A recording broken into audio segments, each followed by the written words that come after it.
I stand on familiar ground. I'm not new to this university. I grew up here.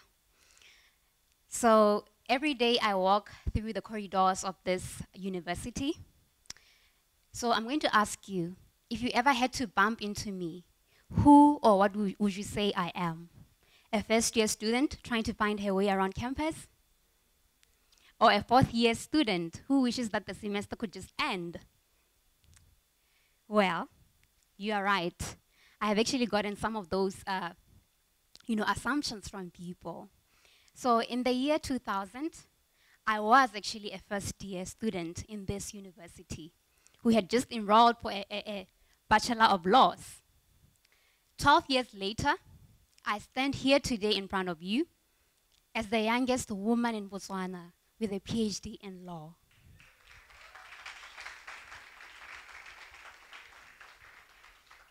Thank you for that.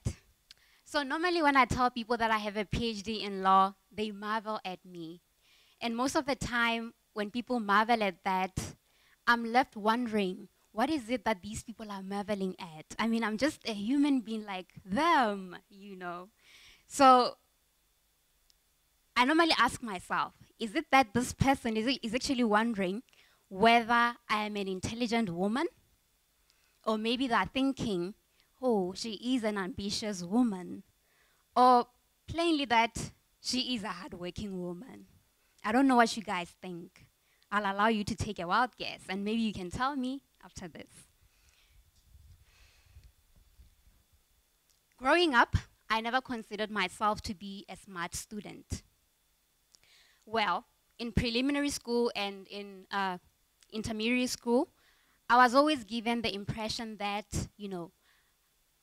I'm a capable student, one of the capable ones, nothing extraordinary about you.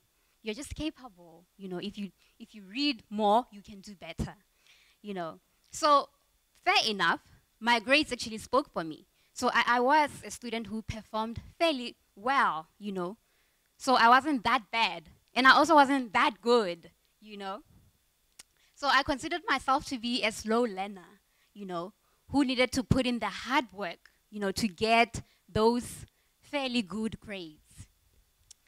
So when I got to uni, I actually realized that, there are students who are smart out there.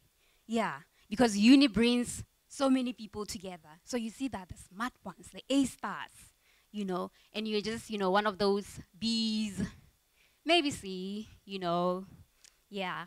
And the fast-paced system of teaching and learning in a university, in my opinion, requires one to be a fast learner. So I think I nearly fell through the cracks of the system. Fortunately for me, I came with that trait of being a hard worker. So hard work kept me afloat through this 5-year LLB degree at the University of Botswana. And then I realized in my 5th year that, in addition to hard work, one needs to also have passion. So yeah, passion came in now to add on to the hard work. So I decided that, you know what? I need to enroll for a Master of Laws degree. So I already had 2 ingredients in the bag. Remember, hard work and passion, right? So during my LLM studies, I think I really thrived on hard work and passion. Well, fair enough. I did actually work hard to stay afloat in that LLM program. And then I also loved the area of study I had chosen, which was a master in labor law. So I'm really passionate about that area of the law. How many of us here can say they love what they do on a daily? Yeah, that's good. We should do what we love. So, passion told me that a master's wasn't enough. Yeah, no, we don't play like that where passion is concerned. Yeah, a Master of Laws was not enough. And then hard work also came in knocking and said, lady, you can actually do it. Yeah, who are you to think you cannot do it? You can actually do it. So I decided to enroll for a PhD. Crazy, right?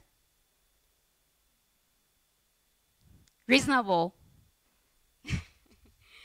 Okay, so I decided to enroll for a PhD, and I'm going to be controversial here and say that, in my opinion, I think a PhD is a program which we should all go through.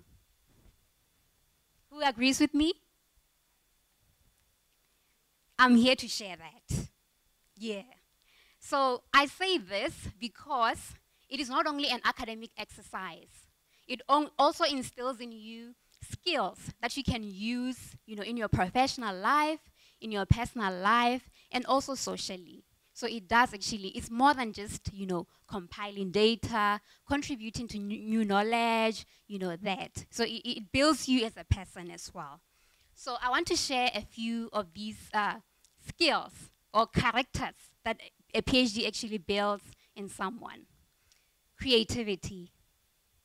How many of us here are creatives? Yeah. So I actually realized through my PhD studies that creativity is one of the most underrated skills in our education system. Most of the time, we are taught to conform to whatever standard we are given. We are not allowed to think beyond what is presented in the table. Well, for me, my PhD actually showed me that if you're going to survive, you need to think beyond, outside the box.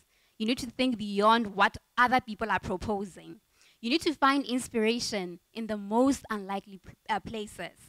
You need to see a problem where somebody wouldn't ordinarily see a problem.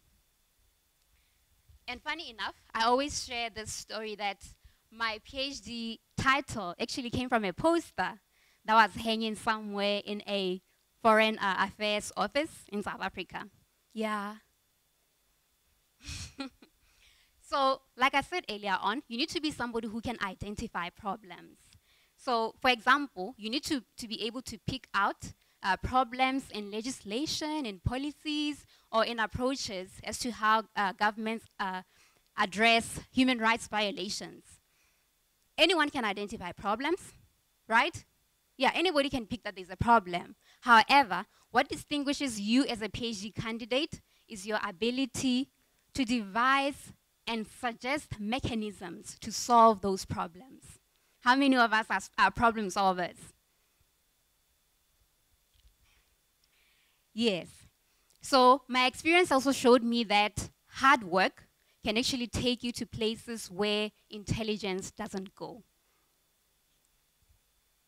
Normally, as average performing students, we want to think that certain qualifications and achievements are meant for the best performing students. And I think the system also perpetuates that. This is no longer the case. If you work hard, you can go anywhere. You can achieve anything that the best performing students achieve, or even better. I think I'm a living example of that. Tenacity. The nature of a PhD program is that you work under the supervision of someone who gives you feedback on your research from time to time. So it's a back and forth type of setup. So you need to be open to criticism. You need to be open to somebody telling you that, I don't agree there. I think you can change that. I actually think, your approach there is actually incorrect, or your argument there can mislead people. So you need to be open to those kind of comments. So basically, you can use criticism as a PhD candidate or a PhD survivor, to thrive in the workplace. Because some people don't take criticism well in the workplace. So if you've been through a PhD program, you can actually, you can withstand criticism from your bosses, from your colleagues, and so on and so forth. So you should never give up, basically. You should keep on keeping on. Ladies and gentlemen, I basically want to share with you that intelligence is not the only key to attaining a PhD or any degree for that matter. How far we can go in life is not determined by our test or exam grades or marks. I don't know how many university students we have here and whether or not they agree with that. Yes, determination and passion, you know, your ambition, your creativity and zeal can take you far than you can think. So each and every one of us has a dream, right? Or a goal, maybe. We do, right? Yes. It could be to finish that degree, you know, it could be to get a job or to start a business. Yeah. Everybody has a goal or a dream. So as we switch to the future, I want to encourage all of us that intelligence or talent is not the only key to achieving that goal or dream. You need to put in the hard work necessary to achieve that goal or dream. Also, accompany that hard work with a whole lot other skills or characteristics, like your creativity, you know, those creative juices, get them rolling, you know. Look for inspiration in the most likely places. I'm so excited that we are actually a generation that can change the norm. And I'm so happy every day I wake up that I'm a living example of the fact that a PhD holder doesn't have to be somebody who's 50 years old. Thank you.